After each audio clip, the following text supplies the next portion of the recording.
Hello guys, स्वागत है आप सभी का एक बार फिर से एक्सपर्ट नर्सिंग क्लासेस के इस यूट्यूब चैनल पर। जी हाँ दोस्तों, कम्युनिटी हेल्थ ऑफिसर सीएचओ की वैकेंसी आपके लिए निकाल दी गई है, जिसके अंदर टोटल 4500 पदों पर ये वैकेंसी रिलीज़ की गई है, जिसको कैटेगरी वाइज की इस प्रकार से डिवाइड किया गया है, जिसमें कि यूआर कैटेगरी के 736 पद हैं, ईडब्ल्यूएस के 159 पद है, एससी के 1106 पद है, एसटी के 47 और ईबीसी के 1016, बीसी के 537।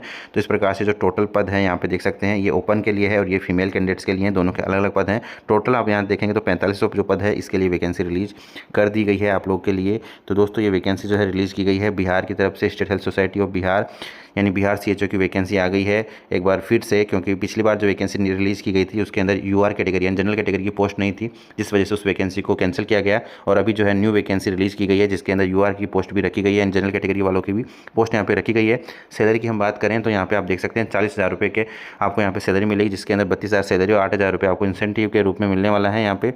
और आप यहाँ पे देख सकते हैं गाइस, इसके अंदर जो एज क्राइटेरिया है वो भी अच्छा खासा एज क्राइटेरिया है। इस वैकेंसी के अंदर बीएससी नर्सिंग, जीएनएम और पोस्ट बेसिक बीएससी नर्सिंग तीनों कैंडिडेट्स फॉर्म को अप्लाई कर पाएंगे, हम आपको बता देंगे इसके बारे में।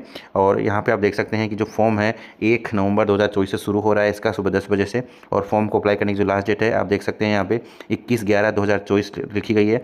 और आप देख सकते हैं कि जो क्वालिफिकेशन, जो आपके जो डॉक्यूमेंट्स है, जो एज का कट ऑफ है वो सब कैसे काउंट की जाएगी, तो आप देख सकते हैं 1/10/2024 को मान करके आपके जो एज कैलकुलेशन की जाएगी। इसके साथ ही आपके जो डॉक्यूमेंट्स है इस तारीख से पहले पहले के आपके होने चाहिए। एप्लीकेशन फ़ीस की यदि हम बात करें तो गाइस आप यहाँ पे देख सकते हैं यूआर, ईडब्ल्यूएस, बीसी और ईबीसी की 500 रुपये है, मेल कैंडिडेट्स की, फीमेल की 250 है, एससी एसटी और पीडब्ल्यूडी की सबकी, मेल फीमेल की सबकी क्या है 250 रुपये यहाँ पे एप्लीकेशन फ़ीस यहाँ पे रखी गई है। यदि हम एज क्राइटेरिया की बात करें तो मैक्सिमम एज यूआर ईडब्ल्यूएस के लिए 42 for male and 45 for female, BC EBC के लिए 45 फॉर मेल एंड फीमेल के लिए 45, एससी एसटी के लिए आप देख सकते हैं जो बिहार डोमिसाइल है 47 और मेल और फीमेल दोनों के लिए 47 है। हम आपको बता दें कि जो भी अदर स्टेट के जो भी कैंडिडेट्स हैं वो यूआर कैटेगरी से अपना फॉर्म अप्लाई करेंगे।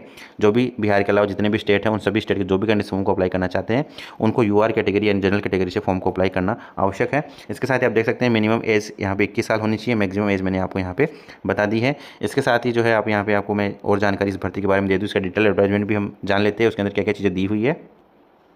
तो आप देख सकते हैं ये इसका डिटेल एडवर्टाइजमेंट है, जिसका एडवर्टाइजमेंट नंबर आप देख सकते हैं 7/2024 यहाँ पे दिया गया है। एसेंशियल क्वालिफिकेशन के अंदर जो मैं आपको बता रहा था बीएससी नर्सिंग और पोस्ट बेसिक बीएससी नर्सिंग और जीएनएम तीनों ही कैंडिडेट्स इस फॉर्म को अप्लाई कर पाएंगे। लेकिन जो बीएससी नर्सिंग और पोस्ट बेसिक बीएससी नर्सिंग जो कैंडिडेट्स ने की है वो 2020 के अंदर अपना फाइनल ईयर पास किया होना चाहिए या इसके बाद क्या होना चाहिए। यानी कि जैसे मान लीजिए हम बात करें कि कौन कौन कैंडिडेट्स अप्लाई कर सकते हैं, जैसे मान लीजिए किसी ने बीएससी नर्सिंग की है तो उसका जो 4th ईयर है, 4th ईयर उसका जो है 2019 में 4th ईयर शुरू हुआ हो और 2020 में उसका कंप्लीट हो गया हो, उसके बाद के जितने भी कैंडिडेट्स हैं वो सब जो है इस फॉर्म को अप्लाई कर पाएंगे, चाहे वो बीएससी हो चाहे फिर पोस्ट बेसिक बीएससी हो। इसके साथ ही जो जीएनएम वाले जो कैंडिडेट्स हैं वो कभी उन्होंने जीएनएम वालों ने कभी भी की हो वो फॉर्म अप्लाई कर सकते हैं। बस उनके पास सीसीएस का जो सर्टिफिकेट कोर्स है वो होना चाहिए, चाहे वो इन्होंने इग्नो से किया हो चाहे फिर किसी अदर स्टेट से किया हो, कहीं से भी किया हो, उनके पास जो है सीसीएस होना चाहिए, चाहे वो बीएससी हो, पोस्ट बीएससी हो या फिर जीएनएम हो, तीनों कैंडिडेट्स फॉर्म को अप्लाई कर सकते हैं विथ सीसीएस सर्टिफिकेट कोर्स। बात करें रजिस्ट्रेशन की तो रजिस्ट्रेशन अभी नहीं चाहिए, आप किसी भी स्टेट के यदि हैं तो वहाँ का जहाँ के आप अभी हैं वहीं का आपका रजिस्ट्रेशन चल जाएगा। जब आपका सिलेक्शन हो जाता है तो सिलेक्शन होने के बाद 90 दिन के बाद आप उस रजिस्ट्रेशन को चेंज करवा पाएंगे गाइज़। और हम आपको बता दें कि कम से कम आपको सीएचओ की जॉब आपको बिहार में जब लग जाएगी तो कम से कम आपको 18 महीने जॉब यहाँ पे करनी ही पड़ेगी। यदि 18 महीने से कम आप यदि जॉब करते हैं तो आपको 2,40,000 रुपये का जो है देने पड़ेंगे।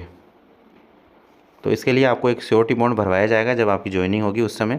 तो अभी कोई ऐसा कुछ करना नहीं है, जब ज्वाइनिंग होगी तब होगा, पहले सिलेक्शन तो हो जाए। और सिलेक्शन जो है हम आपको बता दें कि कंप्यूटर बेस्ड टेस्ट होगा यहाँ पे, यानी सीबीटी एग्ज़ाम होने वाला है, उस एग्ज़ाम के आधार पे ही आपका सिलेक्शन किया जाएगा। और सिलेक्शन जो एग्ज़ाम होगा, एग्ज़ाम होने के बाद जो 2 गुना कैंडिडेट्स, जितनी पोस्ट है 4,500 पद है तो 9,000 लोगों को बुलाया जाएगा। किसके लिए? डॉक्यूमेंट्स वेरिफिकेशन के लिए। फिर जो उनके जो नंबर है उसके आधार पर, उनके सब डॉक्यूमेंट सब सही है, उसके आधार पर उनका जो है सिलेक्शन यहाँ पे होगा। तो marks obtain in computer based test के आधार पर होगा। मिनिमम आपको 30% मार्क्स लाना अनिवार्य है। जब आपका डॉक्यूमेंट्स वेरिफिकेशन होगा उस समय आपको ओरिजिनल सर्टिफिकेट्स लाने होंगे, साथ ही सेल्फ अटेस्टेड कॉपी लानी होगी, जिसके अंदर आप देख सकते हैं आपका जो नाम, date of birth, father's name के लिए जो आपका 10th का सर्टिफिकेट्स है, मार्कशीट्स हैं, आपकी जो भी एसेंशियल क्वालिफिकेशन है, GNM, BSc nursing, post basic जो भी आपने कर रखा है, two recent passport size photograph चाहिए होगा, आधार कार्ड या पैन कार्ड जो भी आपके पास अवेलेबल हो। इसके साथ ही आपको वहाँ पे जो सीसीएच वाला sign and duly completed format of certificate from principal of applying for the CHO please complete that test annexure 1 के अंदर आपको ये मिल जाएगा। इसके साथ ही आप देख सकते हैं कि जो आपका कास्ट सर्टिफिकेट है, यदि आप बिहार के हैं तो आपको कास्ट सर्टिफिकेट की आवश्यकता होगी। यदि आप अदर स्टेट के हैं तो जरूरत नहीं पड़ेगी, क्योंकि अदर स्टेट वाले यूआर कैटेगरी या फिर जनरल कैटेगरी के अंदर आते हैं, इसलिए उनको जरूरत नहीं पड़ेगी। जो बिहार के कैंडिडेट्स उन सबको जो है जरूरत पड़ेगी कास्ट सर्टिफिकेट। जो आपकी कास्ट है उसके हिसाब से आपको अपना कास्ट सर्टिफिकेट बनवा लेना है, और 1/10/2024 से पहले का होना अनिवार्य है, जैसा कि मैंने आपको कट ऑफ डेट बताई थी। तो गाइस ये थी इस बिहार सीएचओ भर्ती के बारे में संपूर्ण जानकारी। यदि आपको हमारी ये वीडियो पसंद आया तो वीडियो को लाइक करें, शेयर करें। चैनल पर यदि आप नए हैं तो चैनल को सब्सक्राइब कर लें और बेल बटन कॉल पर जरूर से दबा लें। आज के इस वीडियो के अंदर इतना ही, मिलते हैं नेक्स्ट वीडियो में। धन्यवाद। तो गाइज़ ये इसकी वेबसाइट है, स्टेट हेल्थ सोसाइटी बिहार की, sshbihar.gov.in। इस वेबसाइट पर जाकर के आप फॉर्म को अप्लाई कर पाएंगे 1/11/2024 से। और आप यहाँ पे देख सकते हैं कि इसको एडवर्टाइजमेंट वाला जो इसका सेक्शन है, एडवर्टाइजमेंट वाले सेक्शन में जाकर के आपको इसका फॉर्म को अप्लाई कर देना है। आप यहाँ पे देख सकते हैं ये एडवर्टाइजमेंट वाला सेक्शन यहाँ पे दिया हुआ है। इस एडवर्टाइजमेंट वाले पे क्लिक करेंगे। क्लिक करने के बाद आप देख सकते हैं कि यहाँ पे ये आ गया है, ठीक है। सीएचओ का पोस्ट दिखाई आपको दिख रहा है। यहाँ से आप इसका जो एडवर्टाइजमेंट है वो डाउनलोड कर सकते हैं और 1/11/2024 से इसका फॉर्म ऑनलाइन अप्लाई कर पाएंगे।